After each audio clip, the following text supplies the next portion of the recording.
Hi guys, it's Hannah and welcome back to what's going to be another weekend reading vlog. So it's just turned 5 o'clock on Friday, so I've just finished work for the weekend. Just ordered my tea. I'm being a bit naughty and having takeaway. So plans for tonight, have some tea, then I do want to put some washing away. So put some washing away, and I am actually going out tomorrow. So for context, I'm in England. We're still in a temporary lockdown through the virus, but that is being relaxed slowly, so I can go out and see some friends tomorrow. So I'm going to pull out the outfit that I'm going to wear, and then just work on when I'm watching Sons of Anarchy and Moxie with, I think that's what we're going to watch. I'm going to watch a movie tonight with Sean. I'm going to work on my knitting because I've started knitting now. Look, I'm knitting a scarf. Yep, and then the book I'm working on, I say working on, I haven't started it yet, is A Chain of Gold by Cassandra Clare. This is obviously book 1 in the Last Hour series.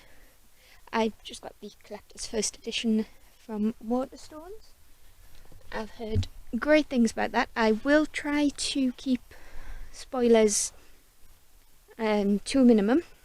If you do want to talk to me about anything in the comments, please just mark your comment as spoiler so you don't spoil it for anybody else. And yep, that's pretty much all I've got to say. I'm just going to do some reading while I wait for my tea to be delivered, and I'll speak to you when I speak to you.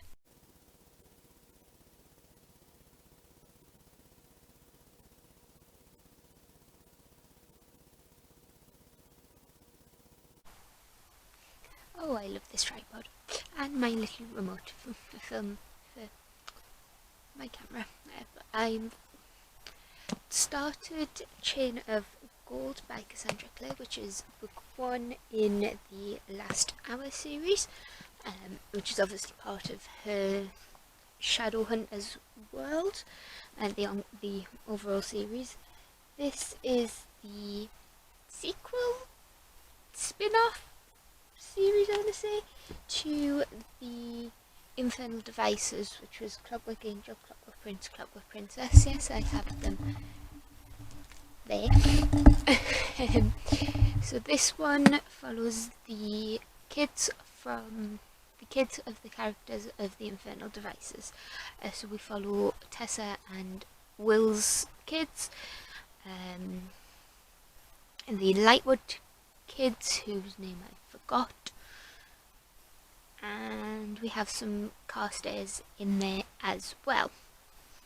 So with this one, I am only 48 pages in, so I'm just getting to know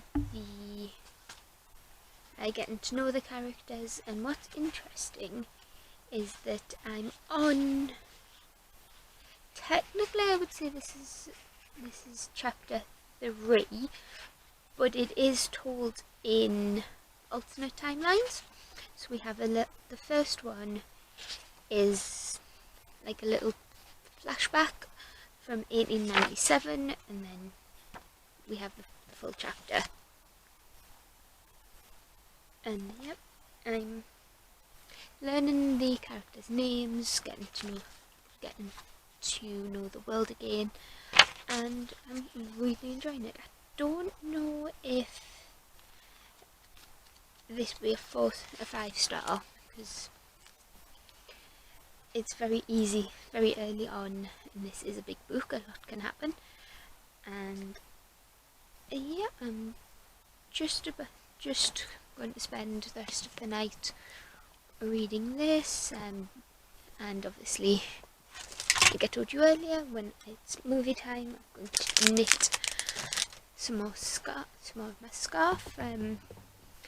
I've also didn't get a chance to show you this. I did show you in a vlog, the vlog that's missing because of technical issues, but I also knitted some mittens. So I think quarantine is doing me good. But yeah, I'm going to leave this as it is and then just read. If I can figure out if my laptop will let me do speed compressed film. We'll have a couple of montages of reading and knitting this weekend. If not, you'll just have to deal with the short clips that actually say I'm doing it. So it's more like afternoon at this point, but good afternoon, evening on Saturday. So my date with Sean went really well, but let's be honest, you're here for the books. But a quick outfit of the day: little black and leafy dress with a little mustard yellow cardigan with some really nice boots. But anyway, so after I updated you last night, I went to bed a little bit early. Been reading on and off today, about page 130. We're starting to really get a feel for all the characters, and the demon attacks are starting to occur. With this book in particular, the Shadowhunter world is not reeling, I would say, but they are recovered from what they're calling the Clockwork War, which is obviously the main event for the culmination of the Infernal Devices trilogy. So they're aware of what could happen, but with this one, the demon attacks in London have been really few and far between. So the kids have had like a life of luxury compared to their parents, where they have been training how to fight. They do go on patrols for demons, but they've never needed to use their skills per se. But now the demon attacks are starting up again, and nobody seems to know what these demons are, and they are new.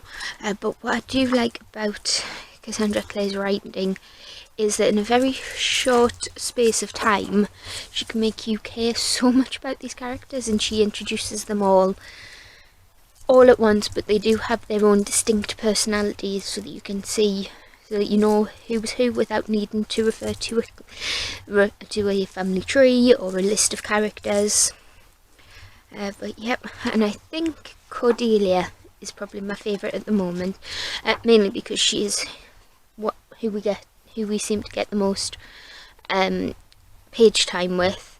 But Lucy is getting there as well. But like I say, we're starting to get our unrequited love.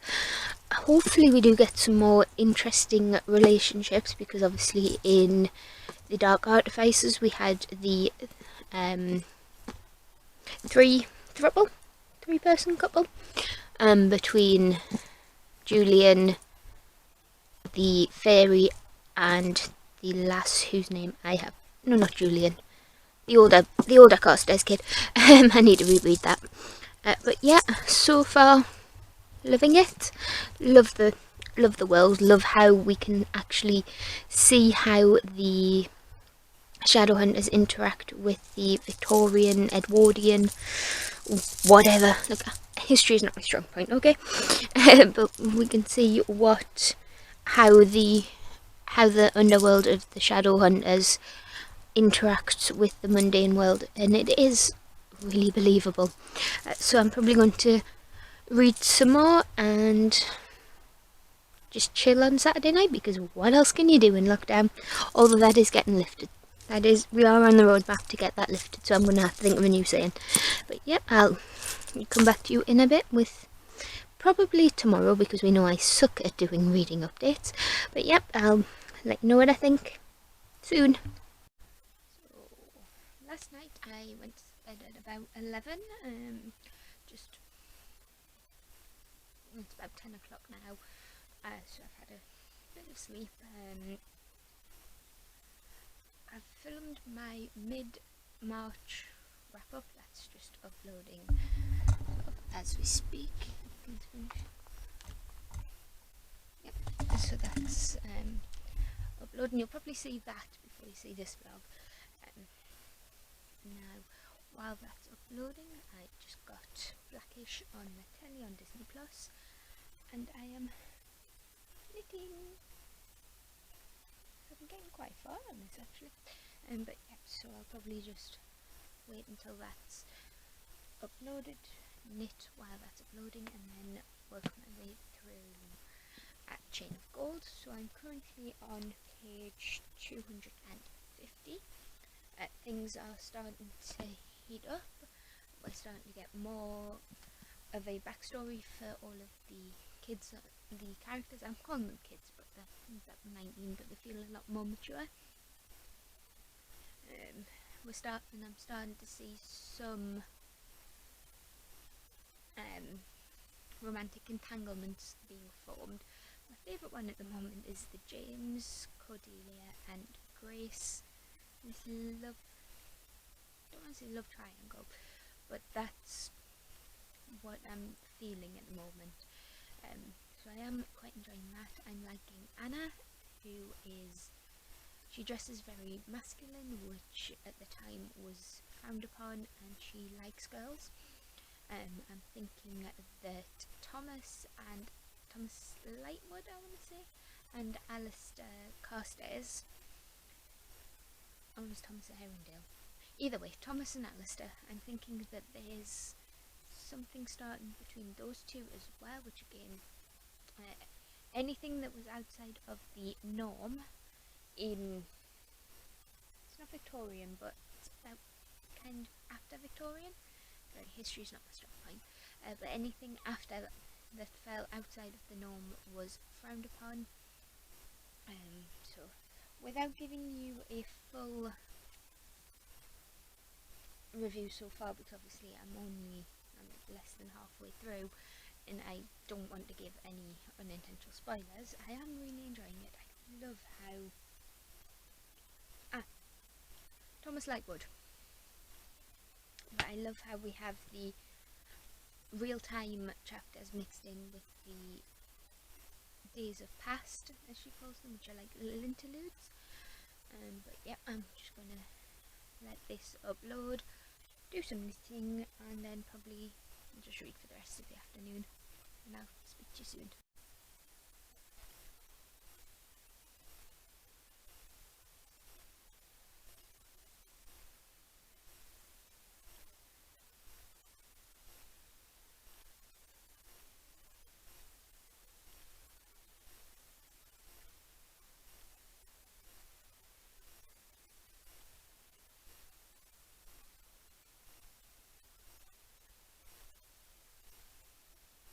As you'll have seen from the little b-roll clip there, I finished Chain of Gold. I've quickly ran it through Corpal, and to no one's surprise, this comes out at a 5-star, 9.50 on Corpal to be exact. We have a 9 for characters. The only thing that stopped it from being a 10 is we had to wait until pretty near the end to get Magnus Bane. Atmosphere 9. I love the world that she's created with London. Writing 9.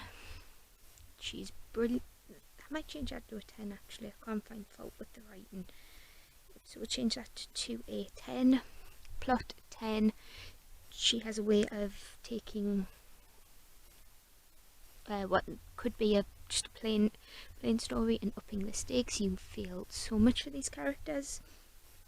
intrigue 10, logic 9.5. There were a few, I think there's like 1 or 2 little bits that pulled it out, and enjoyment 10. So I have just changed, I did just change writing to 10, so that has upped it to 9.64. But yep, that comes out at a solid 5-star. So over the weekend, so within like 3 days, 3-4 days, no, 3 days, Friday, Saturday, in 3 days I read,